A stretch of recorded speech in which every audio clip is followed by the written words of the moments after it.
wake up inside a story that has already been written for you. The alarm rings, the sun climbs, and a polite voice in your head recites the rules. Be reasonable. Wait your turn. Don't claim more space than you've earned. But somewhere beneath that scripted calm, a rogue question thrums like a bass line. What if the rules were drafted by people no smarter than you? People who only won because they never asked permission. The paradox is immediate, electric. Society praises humility, yet worships audacity. It tells you to bow, yet it crowns the bold. We are taught to distrust delusion, yet every breakthrough, scientific, artistic, entrepreneurial, began as a vision so unrealistic it bordered on madness. So which voice is the liar? The one insisting on caution, or the one daring you to shatter the frame? Picture the ancient cartographers who inked the edges of their maps with monsters. Here be dragons. They were not merely warning travelers, they were confessing a limit of imagination. And what happened? When someone sailed past the monsters and found new continents, the map redrew itself around their courage. History doesn't punish the explorer for believing in invisible shores. It punishes the bystander who stayed safe in the harbor, polishing reasons to never leave. Yet you hesitate. Because the mirror on your wall is a courtroom. It reflects not just your face, but every verdict you've absorbed. Grades, salaries, side-eyed comments, half-hearted compliments that tasted like pity. The reflection whispers, "Prove you deserve more before you demand it." And you accept the sentence, forgetting that mirrors are glass, fragile, biased, breakable. So let us commit a small rebellion together. Close your eyes and imagine stepping onto a stage lit by 1,000 unseen spotlights. You can't see the audience, but you feel their expectancy. That hush before the first note. You do not yet have the credentials, the endorsements, the meticulous plan. All you have is a decision vibrating in your chest. I belong here because I decided I do. In that instant, reality tilts. The stage no longer tests you. It responds to you. Every gesture acquires gravity, every word an echo. The crowd leans forward, compelled by the simplest human instinct, to trust the person who trusts themselves. Is this arrogance? Or is it the most radical honesty? An admission that possibility outranks probability? Ask the Wright brothers who sketched wings while the newspapers laughed. Ask the poet who writes a line that terrifies him because it feels too big for his mouth. Ask the immigrant who arrives with one suitcase and an empire-sized dream. Confidence precedes credentials, not the other way around. Still, doubt claws at the mind like a stray cat at midnight. What if I leap and the net doesn't appear? Counter question. What if the net is woven only by the motion of the leap? Physics tells us that observation changes reality. Perhaps conviction does too. The universe, ambivalent toward timid wishes, bends subtly toward decisive acts. Water carves canyons not by force, but by persistence. Belief sculpts destiny the same way, drop by relentless drop. Here, then, is the forbidden thought. Maybe realism is the most elaborate fantasy of all. Realism says the future must resemble the past, that statistics are shackles, that your biography is your ceiling. Yet every disruptive triumph is a betrayal of statistics, a jailbreak from biography. Realism is merely consensus dressed as wisdom, and consensus is often a congregation of comfortable fears. So tonight, before sleep folds you into its quiet dark, try an experiment. Stand before the mirror courtroom, lift your chin, and render a new verdict. I will act as the person I intend to become, not the one the past has documented. Feel the glass tremble under the weight of that proclamation. Listen for the faint crack. That is the sound of the map redrawing itself, the dragons fading, the uncharted water gleaming with invitation. And as the crack widens, ask yourself one final unsettling question. If the only thing between you and the life you want is the audacity to claim it, can you afford to remain sane? The crack in the mirror widens, yet something inside you recoils. Why? Because the moment you decide to outgrow your assigned dimensions, an invisible machinery whirs to life. Ancestral alarms, cultural gears, neural circuits evolve to keep you tethered to the known. You can almost hear it grinding behind your ribs. Stay small, stay safe, stay certain. But is safety truly the absence of danger, or merely the absence of motion? Let's descend into that machinery, gear by grinding gear. First, biology. Your brain's limbic system, sculpted on savannas where one reckless step meant fangs in the dark. It whispers, predictability equals survival. Yet the savanna is gone, replaced by boardrooms, canvases, code bases, arenas where the lion is no longer teeth, but obscurity. And obscurity does not kill you quickly. It erodes you quietly, like acid on a statue, until you are still breathing, but no longer alive. Next, culture. The collective lullaby sung by generations that feared exile more than failure. Communities survived by conformity. The heretic threatened the tribe's delicate consensus.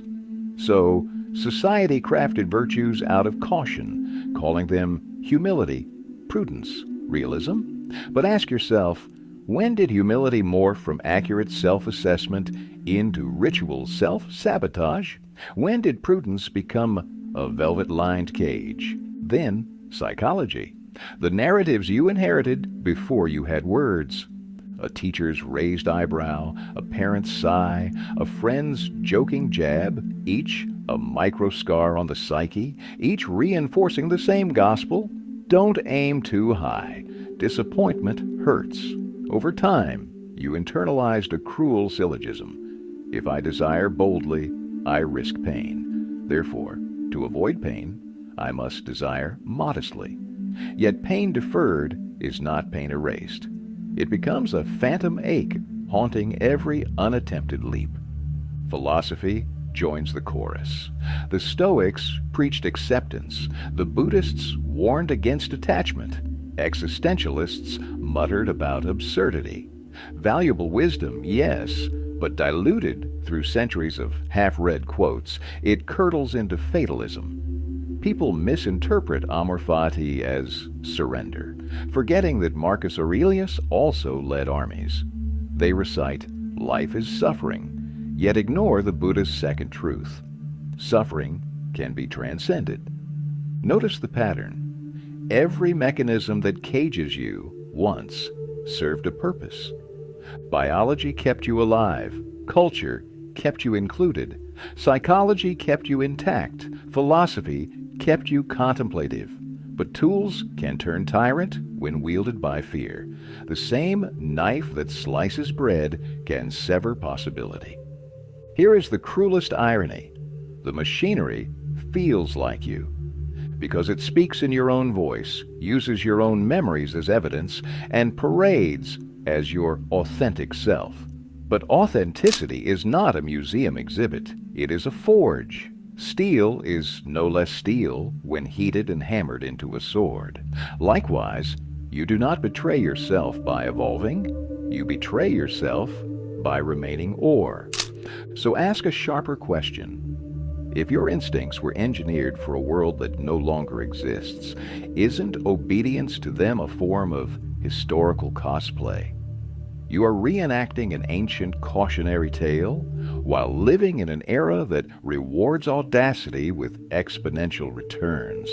Consider the entrepreneurs who gamble reputations on untested visions, the activists who stare down centuries of injustice, the artists who pour private nightmares onto public canvases.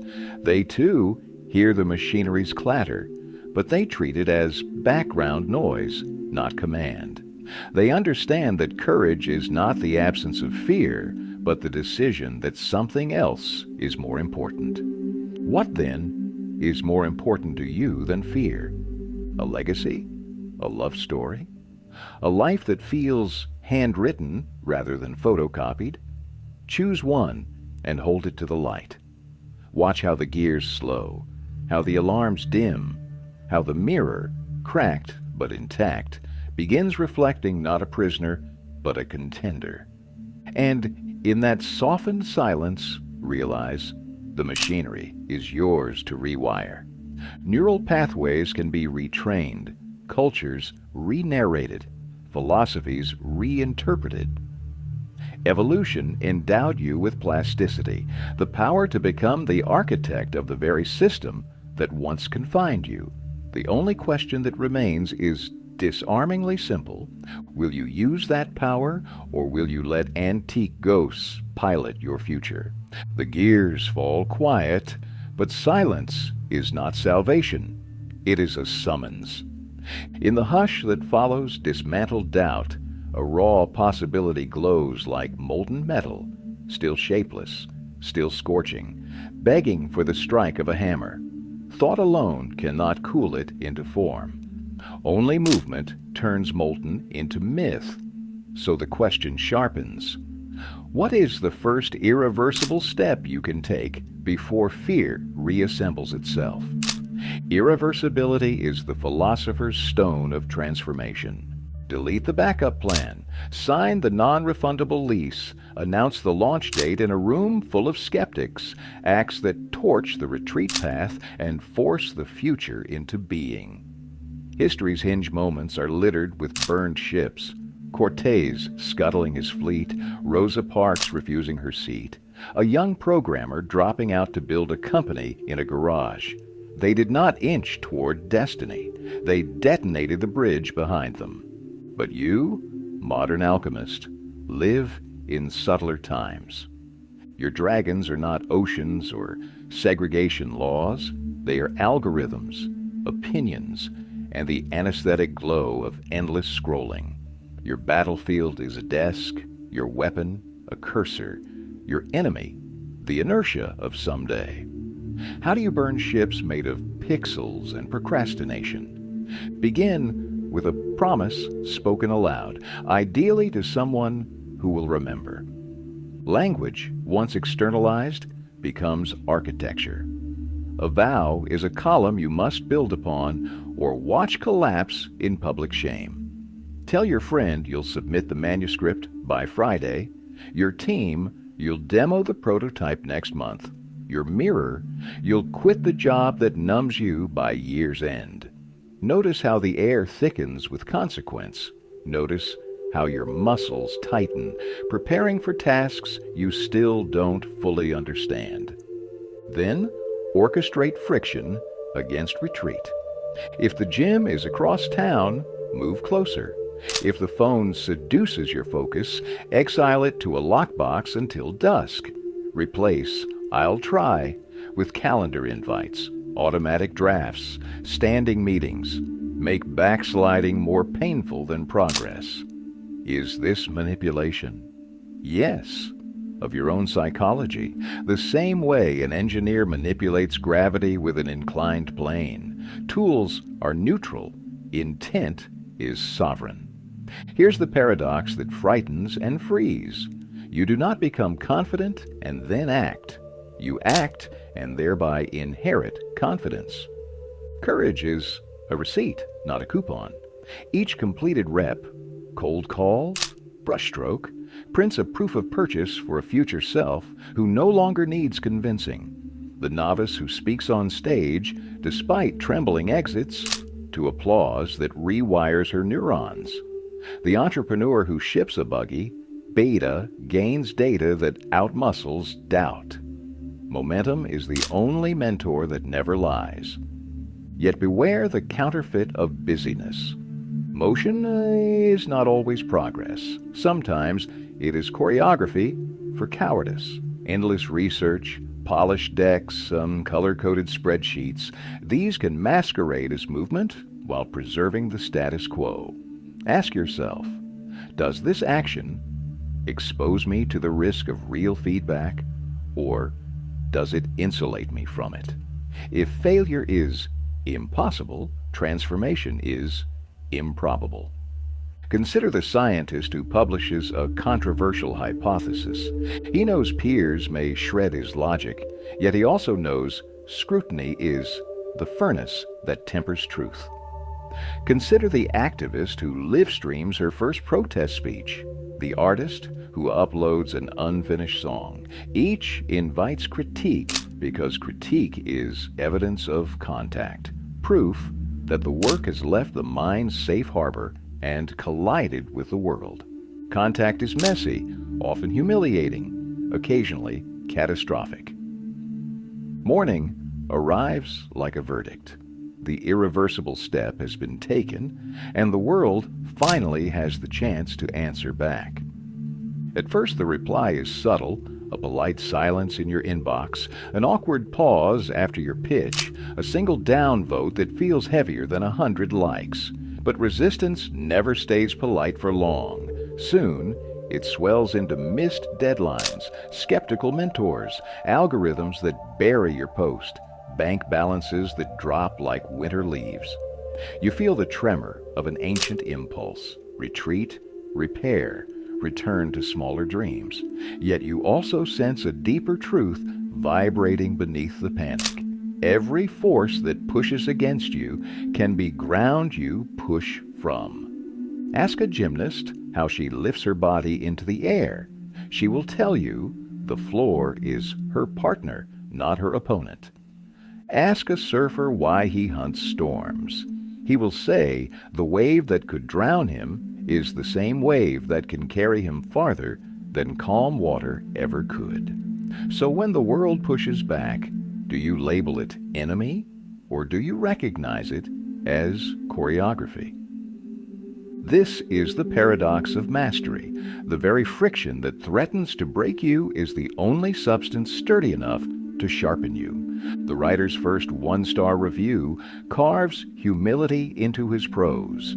The entrepreneur's failed prototype etches efficiency into her design. The lover's heartbreak widens the chambers of the heart, making room for a fiercer tenderness. Pain is not the price of admission. It is the raw material of elevation. But pain, like uranium, must be handled carefully, or it mutates into poison. The novice absorbs rejection as identity. I was denied, therefore I am unworthy. The adept transmutes rejection into data. I was denied, therefore I am being redirected. Which alchemist will you become? Will criticism petrify you into a museum of abandoned drafts, or will it calcify your resolve into diamond? Consider the martial artist who bows to her sparring partner before the match begins. She is not worshiping defeat. She is honoring resistance as the teacher that will reveal her blind spots. Likewise, bow to the algorithm, the empty room, the dwindling savings. They are mirrors polished by adversity, reflecting the precise contours of your current limitations. Without them, you would chase ghosts. With them, you can strike the stone where sparks actually live. Yet there is a subtler danger than outright failure, the seduction of almost success. A trickle of applause, a modest promotion, a polite keep going can lull you into complacency far faster than catastrophe. It offers comfort without conquest, praise without proof. Remember, the goal was never approval. The goal was transformation. Approval is a snapshot. Transformation is a film. Which story frame are you content to freeze upon? So, refine your ritual. After every collision, run a ruthless autopsy. What specifically resisted me? Technique, timing, or target? What variable can I adjust by sunset? How will I expose the new version to reality before sunrise? Iteration is not glamorous, but neither is oxygen. Both are invisible until withheld. The artist who sketches 10 thumbnails for every finished illustration, the coder who deploys hourly, the athlete who rewatches slow-motion failures until muscle memory rewrites itself, they understand that greatness is granular, a mosaic of microscopic corrections. And when exhaustion hisses that you have given enough, recall a final paradox. The moment you feel emptied is often the moment you are being hollowed out for greater capacity. A cup cannot pour more until it is first poured out. So pour into drafts, reps, cold emails, awkward rehearsals, until the shape of your effort outgrows the shape of your doubt. Night falls again. You stand before the cracked mirror, now smudged with sweat and fingerprinted by trial. The glass reflects a face that looks older, fiercer, strangely luminous. You realize the fracture lines have begun to resemble lightning, evidence not of damage, but of power conducted. You trace a finger along the brightest vein and ask, almost eagerly, if resistance is the partner in my dance, how wild a rhythm am I finally ready to keep? But catastrophe, in the original Greek, meant a turning over, a pivotal reversal. The seed splits before it sprouts. The chrysalis ruptures before flight. Destruction is the midwife of new form. So if your first irreversible step ends in public stumble, congratulate yourself. You have entered the narrative arc where protagonists are forged. And when night returns and the mirror remembers its cracks, stand before it once more. You will see sweat instead of theory, bruises instead of fantasies, a glint of feral certainty where polite ambition once sat. Ask the reflection, almost tenderly, what else can we render irreversible before dawn? Listen for the answer not in thought, but in the pulse that quickens at the edge of daring. Because the alchemy has begun, and molten possibility waits for no one, there comes a dawn when resistance stops feeling like an external force and starts circling you like moons around a planet.